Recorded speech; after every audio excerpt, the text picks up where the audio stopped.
அனைவருக்கும் வணக்கம். என் கையில் சத்து மாவு இருக்குது. இதை வச்சு என்ன பண்ணலாங்கிறீங்களா? நீங்கள் தயாரிக்கணும். எதுக்கு? கூடுதல் வருமானத்துக்கு. சரிங்களா? நம்ம எண்ணெயால் வச்சுருக்கவங்க ஒவ்வொருத்தரும் சரிங்களா, ஆயில் மில் வச்சுருக்கிற ஒவ்வொருத்தரும் இந்த சத்து மாவை நீங்கள் விற்கிறீங்க. சரிங்களா? சத்து மாவுக்காக எத்தனை பெரிய நிறுவனங்கள், கார்ப்பரேட்டுகள் விற்றுட்ருக்காங்க தெரியுங்களா?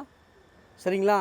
ஆனால் நீங்கள் தயார் பண்ணலாம். ஒவ்வொருத்தரும் இதை தயார் பண்ணுறத விதத்தை எத்தனை மூலப்பொருட்கள், 30 வகையான மூலப்பொருட்களையும் நான் டிஸ்கிரிப்ஷனில் கொடுக்குறேன்.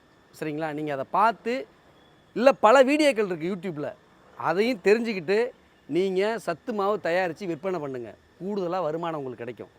சரிங்களா? இதுதான் என்னோடய வேண்டுகோள். நம்ம எண்ணெய் மட்டுமே விற்க தேவையில்லை, பல பொருட்கள் விற்கலாம். அதில் ஒரு சிறந்த பொருள் தான் சத்து மாவு. நன்றி.